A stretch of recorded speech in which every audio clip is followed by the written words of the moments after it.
आपण ज्या भागाबद्दलची माहिती घेत आहोत त्या भागाचं नाव आहे types of crystalline solid. Crystalline solid बद्दलची माहिती या ठिकाणी आज आपल्याला घ्यायची आहे. तुम्हा सर्वांना माहीत असलं पाहिजे की क्रिस्टलाइन सॉलिड जो आहे त्याचे एकूण 4 प्रकार आहेत. त्याच्यामध्ये कॉन्स्टिट्यूएंट पार्टिकल कोणता आहे याच्या आधारे आपण त्याचे एकूण 4 प्रकार पाडलेले आहेत आणि प्रत्येक प्रकार जो आहे तो त्या ठिकाणी आपण समजून घेणं फार महत्त्वाचं आहे. या 4 प्रकारामध्ये पहिला प्रकार जो असतो, एक लक्षात ठेवा ट्रिक, IMCM म्हणायचं. I M आणि C आणि M, IMCM. मग 4 प्रकार लक्षात राहतील तुमच्या. I म्हणजे आयोनिक सॉलिड, M म्हणजे मॉलिक्युलर सॉलिड, C म्हणजे कोव्हॅलेंट नेटवर्क सॉलिड आणि अजून एक M आहे that is the metallic solid. असे हे मुख्य 4 प्रकार आहेत आणि या 4 प्रकारापैकी पहिल्या प्रकाराला आज आपण सुरुवात करणार आहोत. क्रिस्टलाइन सॉलिडचे एकूण 4 प्रकार. 4 प्रकार कोणते? पहिला प्रकार आयोनिक सॉलिड, दुसरा प्रकार मॉलिक्युलर सॉलिड, तिसरा प्रकार कोव्हॅलेंट नेटवर्क सॉलिड आणि चौथा प्रकार मेटॅलिक सॉलिड. अशा प्रकारचे एकूण 4 प्रकार आहेत आणि त्या 4 प्रकारापैकी पहिला प्रकार जो आहे त्या पहिल्या प्रकाराला आज आपण सुरुवात करूया. That is the ionic solid. So today we start the ionic solid. Okay, पहा.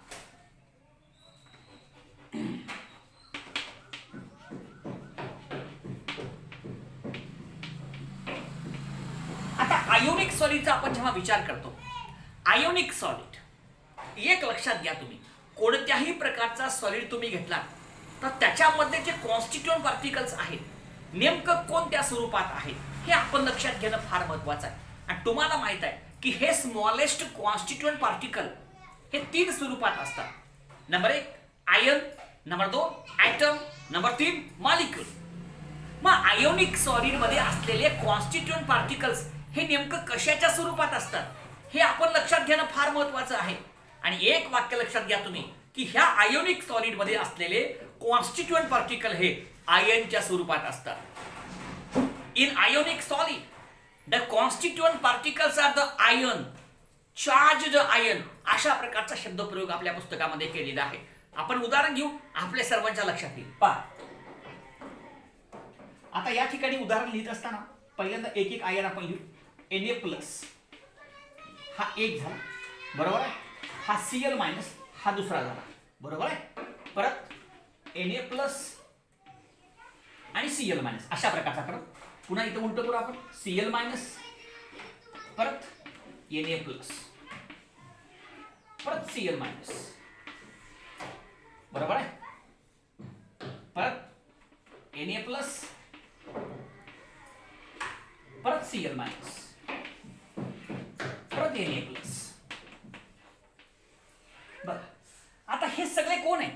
हे सगळे कॉन्स्टिट्यूएंट पार्टिकल्स आहेत आणि प्रत्येक कॉन्स्टिट्यूएंट पार्टिकल याच्यामधला एक एक पार्टिकल आहे हा.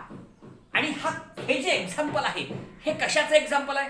दिस is the example of ionic solid.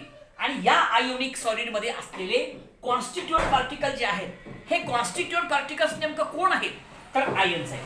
हे पहा, Na+ आयन आहे, Cl- आयन आहे, Na+ आयन आहे, Cl- ion, Na+ ion, Cl- ion, Na+ ion, Cl- ion. म्हणजे हे सगळे आयन्स आहेत. याच्यावरून आपल्या लक्षात असं येतं की आयोनिक सॉलिड मध्ये असलेले कॉन्स्टिट्यूएंट पार्टिकल्स हे कोण असतात? Charged ions. Charged ions are the constituent particles in case of ionic solid. Very very simple.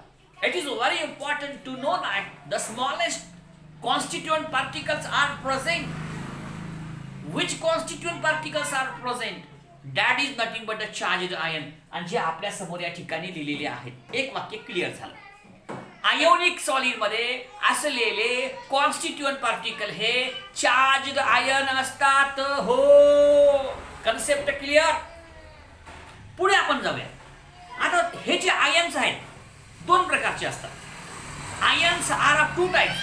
त्याच्यावरती पैकी एकावरती चार्ज पॉझिटिव्ह आहे, एकावरती चार्ज निगेटिव्ह आहे. तुम्ही पाहू शकता ह्याच्यावरती चार्ज कोणता आहे? पॉझिटिव्ह. ह्याच्यावरती चार्ज कोणता आहे? निगेटिव्ह. हे positive negative positive negative positive negative हे अशा प्रकारचे चार्ज आहेत. म्हणजे त्या ठिकाणी चार्ज परत 2 प्रकारचे असतात. एक पॉझिटिव्ह चार्ज, त्याला म्हणतात कटाया. कळालं का? काय म्हणतात कटायन. हा, आणि दुसरा जो आहे हे पॉझिटिव्ह चार्ज झाला. पॉझिटिव्ह चार्जला आपण काय म्हणतो कटायन असं म्हणतो. आणि दुसरा जो निगेटिव्ह चार्ज आहे त्याला म्हणतो आपण आनायन. बघा, कटायन आणि आनायन चार्ज पुन्हा दोन प्रकारचे, एक कटायन एक आनायन.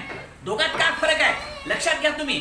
कटायन म्हणजे ज्याच्यावरती पॉझिटिव्ह चार्ज आहे आणि अनायन म्हणजे ज्याच्यावरती निगेटिव्ह चार्ज आहे. अशा प्रकारच्या दोन चार्ज पासून हा तुमचा आयोनिक सॉलिड तयार झाला असतो. आणि अजून एक महत्वाचं वाक्य, हे जे आयन्स आहेत त्यांच्या आकारामध्ये फरक असू शकतो. They may differ in their size.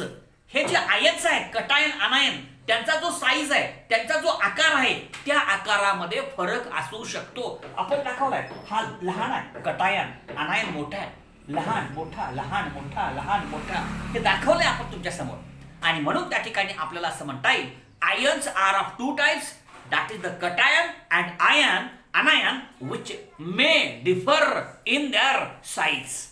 हे पण वाक्य त्या ठिकाणी आपण लक्षात घेणं फार महत्वाचं आहे. ओके, पुढे आपण जाऊ.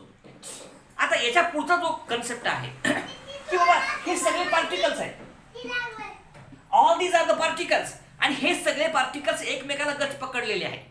हे पार्टिकल्स आपली जागा सोडून जाऊ शकत नाहीत. आणि हे पार्टिकल जर आपली जागा सोडून लांब गेले, अवस्था बदलली ना. सगळ्यात जवळ सॉलिड, जरा लांब लिक्विड, लई लांब गॅसेस. मग ह्या कॉन्स्टिट्युएंट पार्टिकलना एकमेकाच्या जवळ राहणं फार महत्वाचं आहे. मग ह्यांना कोण जवळ ठेवतं? हे जे कॉन्स्टिट्युएंट पार्टिकल्स आहेत ह्यांना एकमेकाला जोडण्याचं काम कोण करतं हे फार महत्वाचं आहे. आणि त्याचं नाव आहे कुलंबिक फोर्स.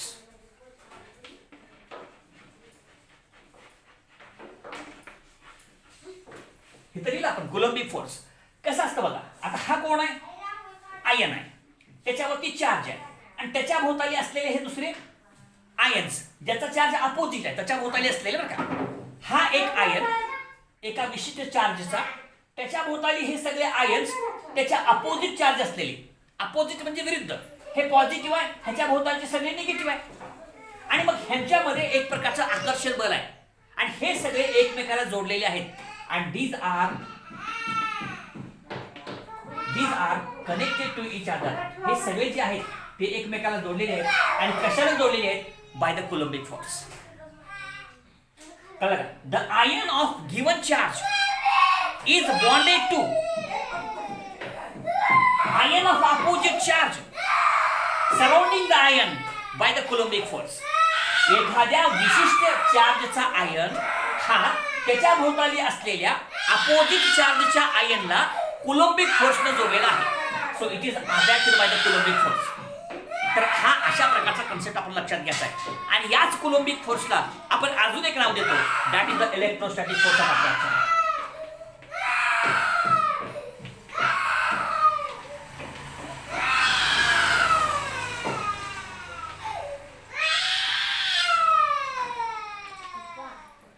अजून एक नाव आहे इलेक्ट्रोस्टॅटिक फोर्स ऑफ अट्रॅक्शन. आणि तुम्हाला माहित आहे हे अपोजिट चार्ज असलेले पार्टिकल्स आहेत. ह्याच्यावरती चार्ज पॉझिटिव्ह आहे, ह्याच्यावरती निगेटिव्ह आहे. म्हणजे ह्या दोघांवरती असलेला जो चार्ज आहे तो कशा प्रकारचा आपल्या समोर आहे.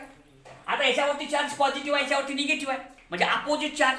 आणि अपोजिट चार्ज असलेले पार्टिकल्स किंवा आयन्स एकत्र हेल्ड करून ठेवण्याचं काम कोण करत असतं? That is takes place by the electrostatic force of attraction. समजलं का? तर हे दोन वाक्य जे आहेत ह्या दोन्ही वाक्यांचा अर्थ आपण लक्षात घ्यायचं. पहिलं कुलंबिक फोर्स आणि दुसरं इलेक्ट्रोस्टॅटिक फोर्स ऑफ अट्रॅक्शन. आणि म्हणून त्या ठिकाणी आपल्याला असं म्हणता येईल ions of opposite charge are held together by the electrostatic force of attraction. हे अशा प्रकारचं वाक्य जे आहे आपण सर्वांनी त्या ठिकाणी लक्षात घेतलं पाहिजे. आता काही महत्वाच्या प्रॉपर्टीज आहेत ह्या आयोनिक सॉलिडच्या. नंबर 1, आयोनिक सॉलिड हे कसे असतात? हार्ड असतात आणि कसे असतात? And brittle. इथं वाक्य लिहिले आपण ionic solids are hard and brittle. आता ब्रिटल असतात म्हणजे काय? हार्ड म्हणजे कठीण असतात, ब्रिटल असतात म्हणजे ठिसूळ असतात. ठिसूळ म्हणजे तुकडा पडताय. ठिसूळचा अर्थ काय होतो? तुकडा पडताय. आता खडू आहे, खडू टाका खाली 2 तुकडे होतात. ठिसूळ आहे, काच आहे, टाका खाली तुकडे होतात. त्याचं काय होतं? फ्रॅक्चर होतं, तुकडे पडतात. असं जर होत असेल तर त्याला म्हणायचं ब्रिटल. आणि हे आयोनिक सॉलिड कसे असतात? कठीण असतात, हार्ड असतात, त्याचबरोबर त्याच्यामध्ये ठिसूळपणा असतो, ते तुटतात. आणि म्हणून त्याला म्हणलं आपण दे आर ब्रिटल. ओके, तर हा एक पॉईंट त्या ठिकाणी आपण लक्षात घ्यायचं. अजून एक महत्वाचं वाक्य आहे की electrostatic force of attraction strong आहे, मजबूत आहे, त्याच्यामुळं हे पार्टिकल एकमेकापासून सहजासहजी वेगळे होत नाही. आणि म्हणून या तुमच्या आयोनिक सॉलिडचा जो मेल्टिंग पॉइंट असतो तो हाय असतो. The melting point of ionic solid is very high. मग हे जास्त का बरं आहे, हाय का बरं आहे? याच्या मागचं एकच कारण आहे, आणि याच्या मागचं जर कोणतं कारण असेल तर ते कोणतं कारण असेल, ते electrostatic force of attraction strong असल्यामुळं त्यांचा मेल्टिंग पॉइंट हा जास्त असतो. आता पुढचा जो कन्सेप्ट आहे तो मी लगेच सांगतो, म्हणजे आपल्या सर्वांच्या लक्षात.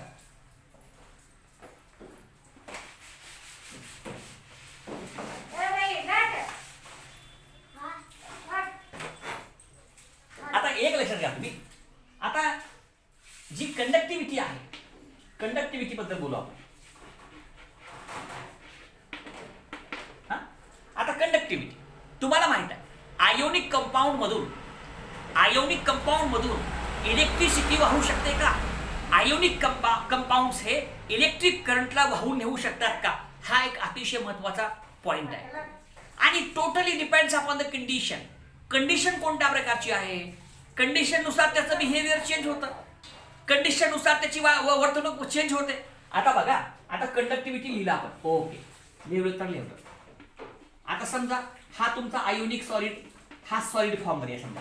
If ionic solid is present in the form of solid, जर तो सॉलिड अवस्थेमध्ये असेल तर त्याच्यामध्ये मोकळे आयन्स असत नाहीत. कारण तुम्हाला माहित आहे, इलेक्ट्रिक करंटला जर वाहून न्यायचं असेल तर दोन गोष्टी अतिशय महत्वाच्या. एक तर इलेक्ट्रॉन्स पाहिजे, फिरणारे फ्री इलेक्ट्रॉन्स जे फ्लो होऊ शकतात, समजलं का? किंवा त्या ठिकाणी आयन्स असले पाहिजेत जे फिरू शकतात, जे मूव्ह होऊ शकतात. म्हणजे मूव्ह होऊ शकणारे आयन्स किंवा इलेक्ट्रॉन जर असतील तर त्याच्यामधून इलेक्ट्रिक करंट वाहू शकतं, अन्यथा इलेक्ट्रिक करंटचं कंडक्शन होऊ शकत नाही. हे पहिल्यांदा आपण लक्षात घेणं फार महत्वाचं आहे. मग सॉलिड स्टेटमध्ये आयन्स आहेत परंतु मोकळे नाहीत. Ionic solid contain the ion, cation, anion. Ions are present, no doubt, but these ions are bonded to each other. They are not free. They are not able to move from one point to the another point. एका जागेतून दुसऱ्या, एका टोकाकडून दुसऱ्या, शक्य आहे का? नाही.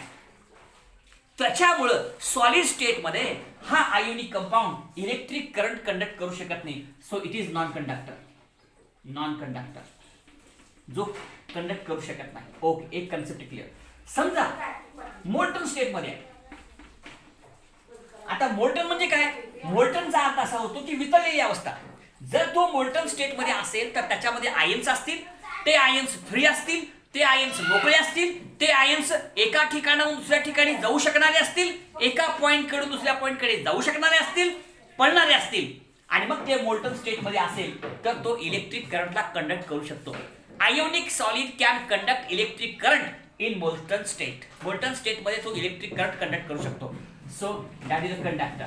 तो कोण झाला? कंडक्टर झाला. ओके. आणि अजून एक उदाहरण सांगतो तुमच्या समोर. Okay, solution, aqueous solution. समजा आपण आयोनिक सॉलिडला पाण्यामध्ये डिझॉल्व्ह केलं आणि त्याचं ॲक्वाइज सोल्युशन तयार केलं, तर त्याच्यामध्ये आयन्स उपलब्ध असतील, ते फ्री असतील, ते मूव्ह होणारे, ते पळणारे असतील. त्याच्यामुळं सोल्युशनच्या स्वरूपात असलेला आयोनिक सॉलिड सुद्धा का असतो? कंडक्टर असतो. तर ह्या तीन वेगवेगळ्या कंडिशन्स आहेत. प्रत्येक ठिकाणी जो कन्सेप्ट आहे तो त्या त्या ठिकाणी आपण लक्षात घ्यायचा आहे. आणि म्हणून सॉलिड स्वरूपामध्ये ionic solid electric current conduct करू शकत नाही. मोल्टन स्टेटमध्ये ionic solid electric current conduct करू शकतो कंडक्टर.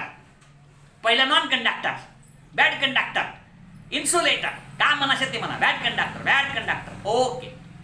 आणि जर त्या तुमच्या आयोनिक सॉलिडला तुम्ही पाण्यामध्ये डिझॉल्व्ह केलं आणि त्याचं सोल्युशन तयार केलं, ॲक्वाइज सोल्युशन, तर त्या ठिकाणी सुद्धा तो इलेक्ट्रिक करंटला कंडक्ट करू शकतो. आणि म्हणून ॲक्वाइज सोल्युशन मध्ये तो कंडक्टरच्या स्वरूपात असतो. आणि शेवटचा पॉईंट तुम्हाला मी सांगतो, कळलं का? आता एक पॉईंट आपण घेऊया. एक्झाम्पल्स कोणकोणते आहेत या आयोनिक सॉलिडचे, आणि त्याचं एक बेस्ट एक्झाम्पल आहे NaCl, CaF2, MgCl2. हे असे अनेक उदाहरणं आपल्याला घेता येतील. जे काय साल्ट आहे, साल्ट हे सगळे साल्ट आहेत. आणि अशा प्रकारचे साल्ट ज्याच्यामध्ये आयोनिक बॉन्ड असतो, जे आयन प्रोड्यूस करू शकतात, अशा सगळ्या कंपाऊंड्समध्ये हे आयोनिक सॉलिडचा प्रकार घडतो. अशा प्रकारे या ठिकाणी आज आपण आयोनिक सॉलिड बद्दलची माहिती घेतलेली आहे. आयोनिक सॉलिडमध्ये असलेले कॉन्स्टिट्यूएंट पार्टिकल्स हे आयनच्या स्वरूपात असतात. आयन, कटायन, अनायन, आणि ह्या आयनला एकत्र धरून ठेवण्याचं काम कुलंबिक फोर्स करतं किंवा इलेक्ट्रोस्टॅटिक फोर्स ऑफ अट्रॅक्शन करतं. ह्यांच्या प्रॉपर्टी कशा आहेत? हार्ड आहे, ब्रिटल आहे, मेल्टिंग पॉईंट जास्त आहे. याच्यामधून इलेक्ट्रिक करंट कंडक्ट होऊ शकतं, परंतु सॉलिड अवस्थेमधून वाहू शकत नाही. मोल्टन स्टेटमधून वाहू शकतं. ॲक्वायर्ड सोल्युशनचं त्याचं द्रावण असेल तर वाहू शकतं. आणि एक्झाम्पल कोणकोणते आहेत तर NaCl, CH2, MgCl2. धन्यवाद.